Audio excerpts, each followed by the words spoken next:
হযরত ওমর চাবুক নিয়ে গেলেন। আমি একটা চাবুকটা ধরে কি করব, আমার গায়ের মধ্যে 1000 বাড়ি দে, আমার শরীরের চামড়া গুলো তুলে ফেলবে, তবু আমার নবীর অসুস্থ শরীরে একটা বাড়ি দিস না। তুই তো জানোস না মক্কার মধ্যে কোটি কোটি টাকার সম্পদ আমি ওমর রেখে আনছি। একজনের প্রেমের মালা গলায় দিয়ে সব দুনিয়ার হারাম করে দিছি। দরকার হয় আমার মাক্কি জিন্দেগির যত সম্পদ আছে, মাদানী জিন্দেগির যত সম্পদ আছে সব তোর নামে লিখে দিব, আমার অসুস্থ নবীর গায়ে একটা বাড়ি। আবু ওয়াক্কাস তার জীবনের সবচেয়ে ভালোবাসা বিশ্বনবীর সাথে ছিল। বিশ্বনবীর সাথে এই আবু ওয়াক্কাস ধনাঢ্য পরিবারের ছেলে ছিলেন, অনেক ধনী বড় ছেলে সাহাবী ছিলেন, অনেক বড় ব্যবসায়ী ছিলেন। এমনকি বিশ্বনবী যখন স্যান্ডেল পাই দিলেন, আবু ওয়াক্কাস নবীর জুতার ভিতরে যদি একটা ময়লা পড়তেন, আবু ওয়াক্কাস তার জিহ্বা দিয়ে এত বড় প্রিয় সাহাবী ছিলেন আবু ওয়াক্কাস। বুখারীতে আসছে ফাইজুল বারীর মধ্যে, বুখারী সরা, আবু ওয়াক্কাস রাদিয়াল্লাহু তাআলা বলতেন, ইয়া রাসূলুল্লাহ, আপনার জুতার ফিতাটা আমি স্বর্ণ দিয়ে বানাই দেই। হুজুর, আপনি যে চাদরটা শীতের কালে গায়ে দেন, এইটা আমি স্বর্ণের সুতা দিয়ে বানাই দেই। বিশ্বনবী বললেন, তুমি আমার দুনিয়ায় দিতে পারবে, আখিরাতে দিতে পারবে না। আবু ওয়াক্কাস বলতেন, ইয়া রাসূলুল্লাহ, আমার কলিজাটা দিয়ে যদি আপনি সকালবেলা ব্রেকফাস্ট করেন, নাস্তা করেন, দুপুরে যদি ব্রেকফাস্ট করেন, রাত্রে যদি আপনি ডিনার করেন, ইয়া রাসূলুল্লাহ, আমার চাইতে বড় খুশি কেউ হবে না। এত ভালোবাসতেন আবু ওয়াক্কাস। এই আবু ওয়াক্কাস ইন্তেকালের মাত্র কয়েক সপ্তাহ আগে, কেউ বলেন 1 সপ্তাহ, কেউ বলেন 10 দিন, কেউ বলেন 15 দিন, কেউ বলেন 5 দিন আগে আবু ওয়াক্কাস এসে একটা ফাইল দখল করলেন। কি একটা কারগুজারি শুনাই দিলেন, ইয়া রাসূলুল্লাহ, আমার পিঠের মধ্যে একটা দাগ দেখছেন, কালো দাগ। হ্যাঁ, এই দেখেন আমার এই কালো দাগটা আপনার হাতের চাবুকের বাড়ি। নবী বলে, তোমারে আমি চাবুকের বাড়ি দিলাম কবে? রাসূল, আপনি মনে করে দেখেন, এক যুদ্ধে যাইবার সময় আপনি ঘোড়ার উপরে বাড়ি দিতে গিয়েছিলেন। ওই ঘোড়ার পিঠে না লাগে আমার পিঠে লাগছিল। বাড়িটা আপনার হাতের ছিল, খুব শক্তিশালী বাড়ি থাকার কারণে আমার পিঠের মধ্যে কালো দাগ হয়ে গেছে।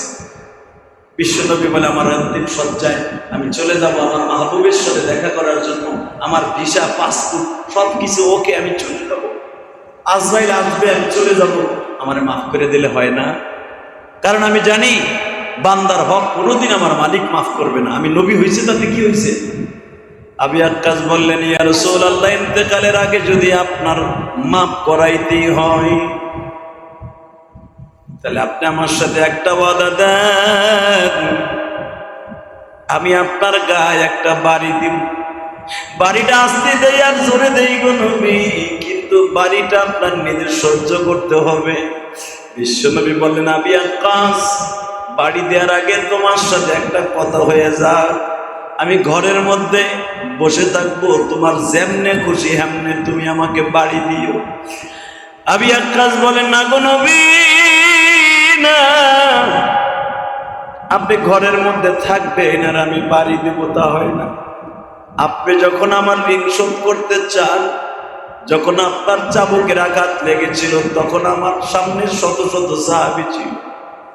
আমি আপনার প্রতিশোধ যদি গ্রহণ করতে হয়, মসজিদে নববীর ভিতরে আমি গ্রহণ করব। মেরে তিন নবী বারবার বলে, আবু ওয়াক্কাস রে, দুনিয়ায় যত কষ্ট হোক, যত মান সম্মান যাক, কিয়ামতের মাঠে যেন আমার আসামির কাঠ গড়ায় দাঁড়াইতে না। কখন মারবি, কোন অবস্থায় মারবি? পুরা মদিনা শহরটা স্তব্ধ হয়ে গেল। আবু ওয়াক্কাস তাহলে কি মুনাফিকের খাতায় নাম দিল? আব্দুল্লাহ ইবনে উবাই ইবনে সুলাইলের মতো কি ছদ্মবেশে ছিল?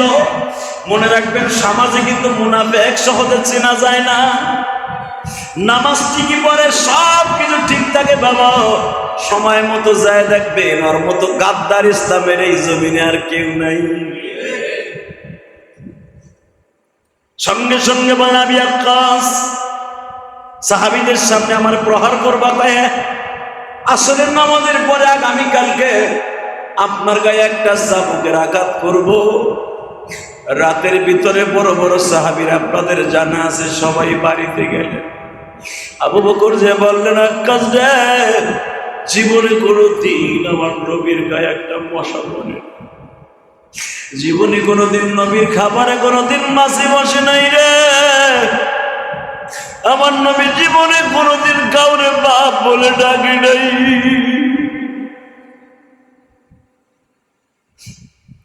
6 বছর বয়সে নবী মা হারিয়েছে, আমি আবু বকর তারে বন্ধু বানাইছি। আমার মা পাক করে দিত, 2 বন্ধু খাইতাম। নবী আমার মায়ের হাতের তৃপ্তি সহকারে খাইতে পারে নাই রে। আমি আক্কাস অনেক ওয়াজ করলেন বাবা, আমি আক্কাস বলে ফেললেন, সুযোগ সব সময় আসে না। তুমি যতই ওয়াজ আমার কাছে করো, আমার দিল নরম হবে না। সুযোগ পাইছি আমি, এই সুযোগ হাতছাড়া করতে রাজি না। এর দ্বারা বোঝা যায় আবু বকর গায়েব জানতেন না, নবীও গায়েব জানতেন না। অন্তরের খবর কে জানে? চিল্লায় বলেন, কে জানে? না আপনার পীর জানে? আপনি কেমনি কোন আপনার পীর গায়েব জানে? তারপরে কান বানায় ফেলাবো। হাবি আক্কাস বললেন, সুযোগ সব সময় আসে না। আবু বকর কাঁদতে কাঁদতে বের হয়ে আসলেন, আর হাবু উম্মতি বি উম্মতি আবু বকর ওয়াসাদুহুম বি আমরিল্লাহিল আমর। আবু বকর বললেন, ওমর রে, তুই যায়া দেখ তো হাবি আক্কাসের দিল নরম করতে পারিস। হযরত ওমর চাবুক নিয়ে গেলেন। হাবি আক্কাস চাবুকটা ধরে, কি করব? আমার গায়ের মধ্যে 1000 বাড়ি দে, আমার শরীরের চামড়া গুলা তুলে ফেলবে, তবু আমার নবীর অসুস্থ শরীরে একটা বাড়ি দিস না। তুই তো জানোস না, মক্কার মধ্যে কোটি কোটি টাকার সম্পদ আমি ওমর রেখে আনছি। একজনের প্রেমের মালা গলায় দিয়ে সব দুনিয়ার হারাম করে দিছি। দরকার হয় আমার মাক্কি জিন্দেগির যত সম্পদ আছে, মাদানী জিন্দেগির যত সম্পদ আছে, সব তোর নামে লিখে দিব। আমার অসুস্থ নবীর গায়ে একটা বাড়ি বাড়ি। একই আওয়াজ দিলেন, সুযোগ সব সময় আসে না। আপনাদের জানা আছে জুমার সময় এত দীর্ঘ লং সময় আলোচনা করা যাবে না। লাস্ট ফিনিশিং এ ফাতেমা গিয়েছিলেন 2 সন্তান হয়ে। আমি আক্কাস রে, আমার আব্বা গতকালকে বাবার বাড়ি গেছিল।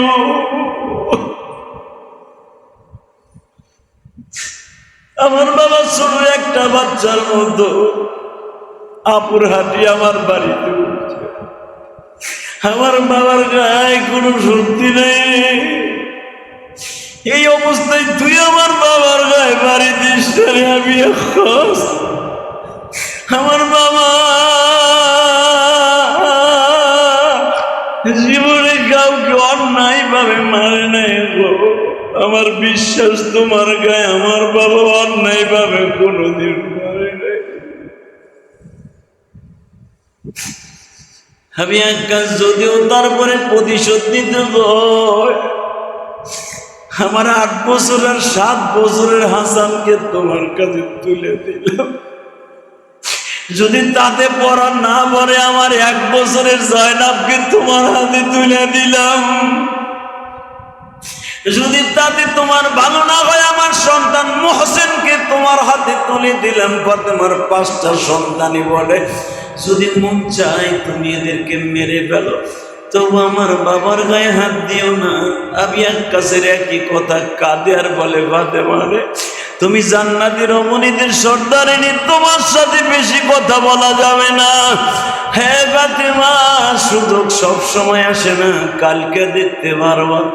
ফাতেমা অসুস্থ শরীর লইয়া বাবার ঘরে ঢুকে বলে, বাবা গো, আমি আক্কাস তোমার প্রতিশোধ না নিয়ে ছাড়বে না। আমার নবী দৃঢ়তার সাথে বললেন, মা, দুনিয়ায় তোর বাবার অপমান হোক, দুনিয়ায় সব কষ্ট দূর হোক, তবু কিয়ামতের মাঠে তোর বাবা কারো আসামি হইয়া দাঁড়াইতে পারবো না। মেরে ভাইয়ে দোস্ত বুজুর্গ, আপনাদের জানা আছে হাবিব আক্কাস নিঃস্ব নবীর জামাটা প্রথম খোলাইলেন, গেঞ্জিটা খোলাইয়া সাহাবায়ে কেরাম সব পাগলের মতো ছোটাছুটি আরম্ভ করলেন। হাবিব আক্কাস চম্বকের মতো দৌড় মারলেন, বিশ্ব নবীর মাজাটা শক্ত করে ধরে বলি, ইয়া রাসূলুল্লাহ, আপনি কেমনে ভাবলেন গো আপনার এই শরীরে আমি পানি দিব?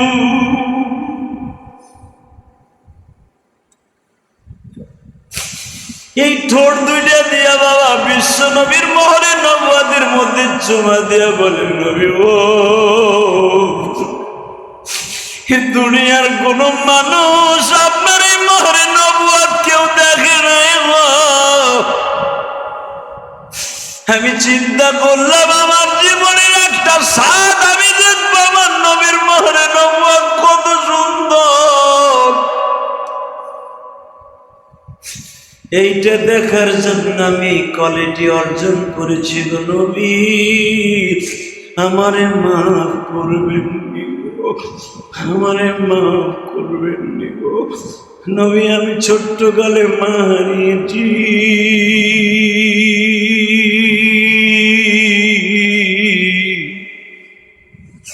আমি আপনাকে মা বাবার স্থানে রেখেছি, আমি আপনার গায়ে কেমনে আঘাত করি।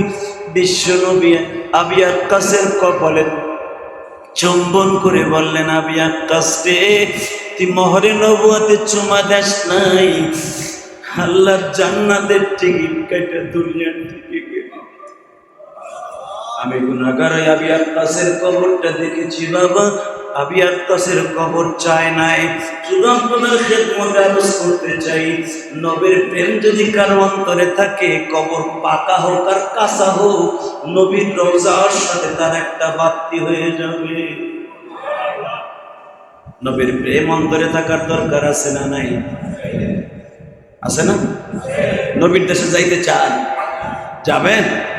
নবীর লগে দেখা করবেন?